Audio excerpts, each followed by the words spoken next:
You are definitely going to want to make these amazing, super fluffy vegan strawberry cinnamon rolls. To get started, grab a stand mixer, and to answer your question, yes, you can make this by hand. I just want to repeat one more time, yes, we can make this by hand. Say it with me, yes, we can make this by hand.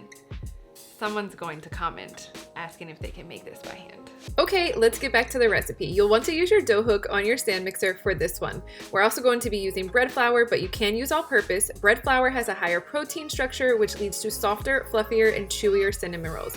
Pour that in and then add some vegan cane sugar. You can also use another granulated sugar like coconut or date if you'd like, and some salt. So our last dry ingredient is going to be yeast. We get a lot of questions when making cinnamon rolls about fast rising versus active yeast.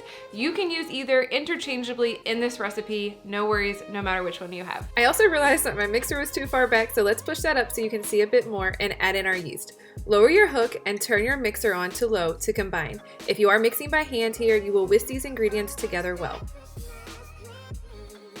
Next up, our non-dairy milk. For optimal results, use a higher protein one like soy, but any will work. You want this to be warm but not hot, so between 110 and 115 degrees Fahrenheit, and then some room temp vegan butter and combine. Having these two ingredients warm will help proper rising time so you aren't cooling off the other ingredients. If your dough looks too sticky, you can add up to a half cup more flour, but do so a few tablespoons at a time. And then let your dough go for about 5 to 7 minutes. You're looking for it to pull away from the bowl. If doing this by hand, you're looking for a uniform consistency that's not sticking to your hands, but don't keep adding flour, just keep kneading. Once you have your dough to the point it won't stick to your fingers when you touch it, take it out, shape it into a ball, grease your bowl, and return your dough back into the bowl and then cover it with a towel to rise. All right, so when I take the towel off, you can see that this has clearly more than doubled inside of our bowl. I just want to quickly talk about the fact that on the website it says let this rise for 60 to 90 minutes. We often get questions about, my dough didn't rise within this amount of time. You want to make sure that you are watching the dough, not necessarily your timer, because a lot of things can influence that. The weather outside, how cold it is inside of your house, stuff like that. So definitely watch your dough, not the timer all the time. I know I just showed a completely risen dough, but the next step you want to make while our dough is rising is our strawberry cinnamon filling. Into a small pot, add in our diced strawberries and let them cook until they naturally release their juices. Then we're going to add in some vegan cane sugar and cornstarch and give this a stir together until well combined. The cornstarch is helping to make sure we have a cohesive mixture and the juices won't spill all out of the dough when we roll it up. Arrowroot powder is a good sub for cornstarch if needed. Then remove from heat and we are going to add in our cinnamon and stir that together. You'll want this mixture to cool completely before you add it to your dough. I want to share one of my favorite kitchen tools, especially if you are a beginner baker. This is a Silpat mat, but it also has these measurements along the sides and the tops, which will help you roll out the perfect cinnamon rolls to the perfect size every single time. All right, so back to our risen dough, you are either going to pull that out onto the mat like this or a lightly floured surface, and then carefully roll that out to our desired measurements.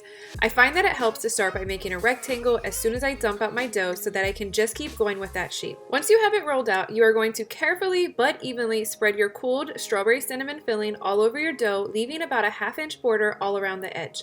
You want to be careful here when spreading that you're not actually digging up your dough, but just gently gliding across the top. Kind of like Michelle Kwan on the ice skating rink, or maybe I'm dating myself there. Now it's time to roll up our dough. You're going to start at your long side. Nope, actually we're not going to do that.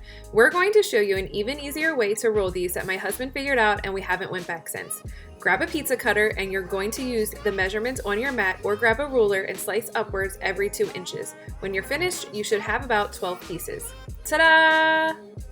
Okay, grab a greased or parchment lined 9x13 casserole dish and we're just going to roll each piece from the bottom to the top. It makes a perfect cinnamon roll shape every single time.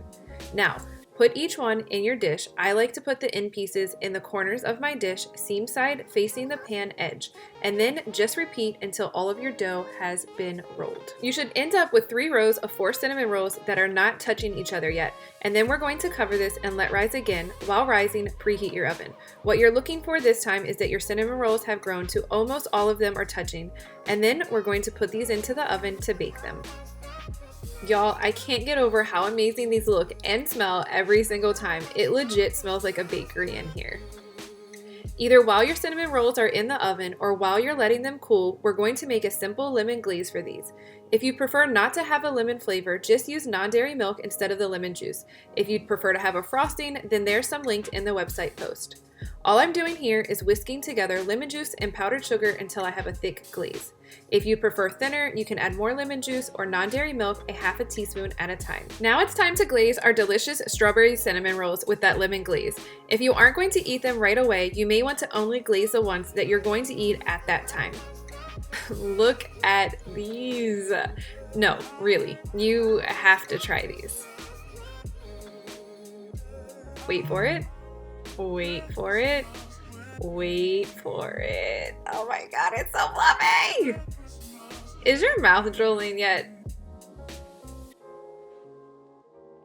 These are so soft, so fluffy, and you will love these no matter when you serve them.